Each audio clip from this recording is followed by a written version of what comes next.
இன்றே டவுன்லோட் செய்து உங்கள் ஃபேவரட் ஷோக்களை என்ஜாய் பண்ணுங்க. லக்ஷ்மி,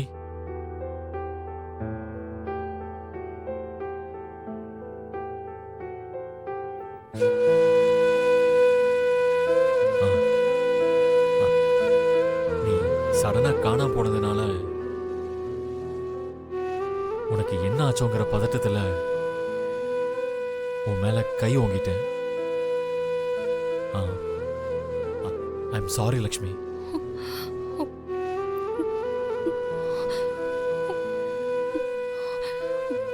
நீங்க என்ன கோபத்துல அடிச்சாலும்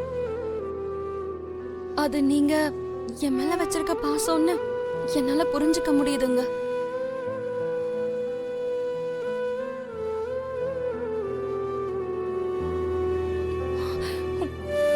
உங்களை நான் ரொம்ப பதட்டப்பட வச்சுட்டேன். என்ன மன்னிச்சிருவீங்கல்ல?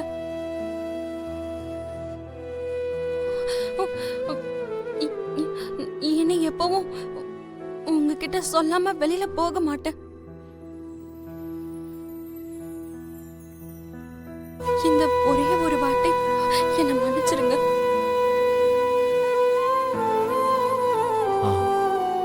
It's okay Lakshmi.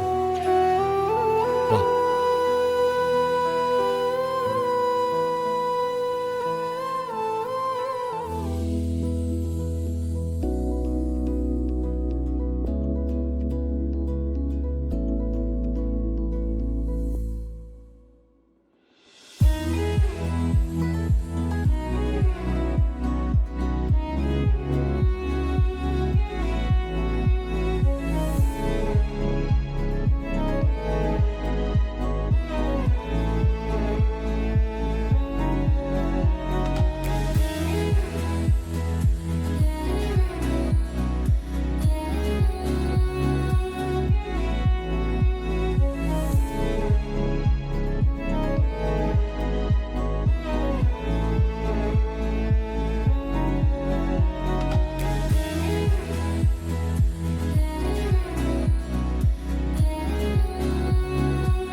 என்னங்க என்னங்க? என்ன அரவிந்தா, என்னாச்சு? எதுக்கு இவ்வளவு பதட்டமா இருக்க? இப்பதான் நான் ஜோசியருக்கு ஃபோன் பண்ணங்க.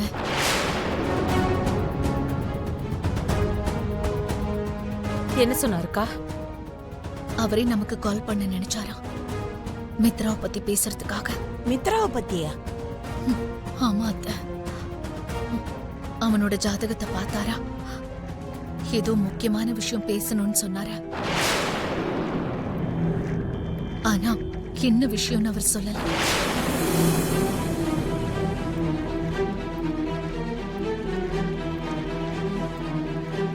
எல்லாம் நேர்ல வந்து சொல்றேன்னு சொன்னாரு. நான் வர வேண்டிய டைம்க்கு 1/2 மணி நேரத்துக்கு முன்னாடியே வந்துடுறேன்னு சொன்னாரு. எனக்கு என்னமோ ரொம்ப பயமா இருக்கு. அரவிந்தா, கண்ட்ரோல் யுவர் செல்ஃப். மித்ராக்கு ஒன்னும் ஆகாது. அவன் மேல உயிரே வச்சிருக்கிற தாய் இருக்கும்போது அவனை எந்த தோஷமும் எதுவும் பண்ணாது. ஆமாக்கா, பெத்தவ ஆசீர்வாதத்தை விட பெரிய பலம் வேற என்ன இருக்கும்? நம்ம மித்ராக்கு எதுவும் ஆகாது. அதான் ஜோசியர் வரேன்னு சொல்லிட்டார்லம்மா, அப்புறம் எதுக்காக இவ்ளோ பதட்டப்படுற? முதல்ல அவர் என்ன சொல்றாருன்னு கேட்போம், அதுக்கப்புறம் யோசிப்போமே. என்ன சொன்னாலும் பண்ணிதானே ஆகணும். நீ தைரியமா இரு. Good morning sir. Good morning. நீங்க கேட்ட கொடைக்கானல் லேக் டீடைல்ஸ் அப்புறம் view big sir.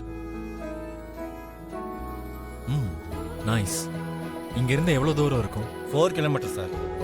Okay, vehicle arrange பண்ணுங்க. ராஜேஷ் சார், கொடைக்கானலை சுத்தி பார்க்கறதுக்கு 2 சைக்கிள்ஸ் அரேஞ்ச் பண்ணுங்க. Okay sir. Excuse me, cycle எதுக்கு? சார் நீங்க கேட்ட பிளேஸ்க்கு வெஹிக்கிள்ஸ்ல போக முடியாது, சைக்கிள்ல மட்டும் தான் போக முடியும். ஆ, அப்படின்னா இப்போ 4 கிலோமீட்டர்ஸ்க்கு சைக்கிளே போகணுமா? I am very sorry sir, வேற ஆப்ஷன் இல்லை. ம், ஆப்ஷன் இருக்கு.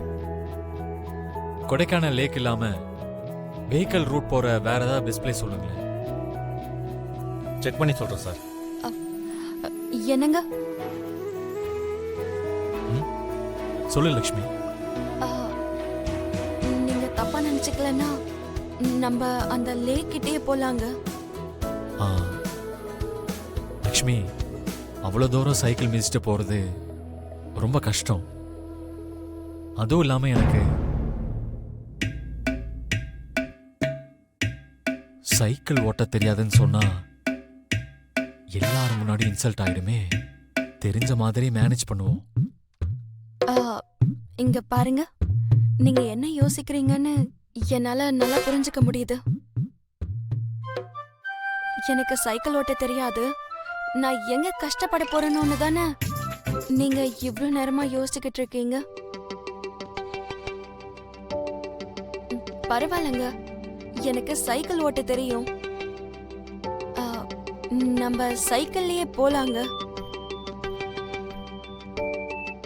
ஆனா அது வந்து லக்ஷ்மி, நான் சைக்கிள் ஓட்டி ரொம்ப வருஷம் ஆகுது.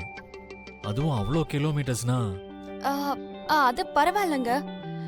உங்களுக்கு ஒன்றும் பிரச்சனை இல்லைன்னா நம்ம 2 பேரும் ஒரே சைக்கிள்ல போலாங்க.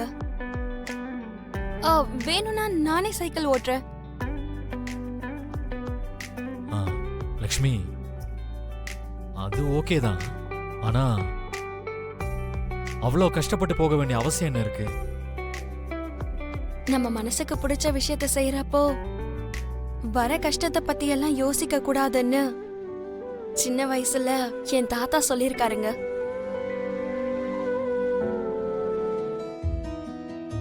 லக்ஷ்மி, என்னங்க?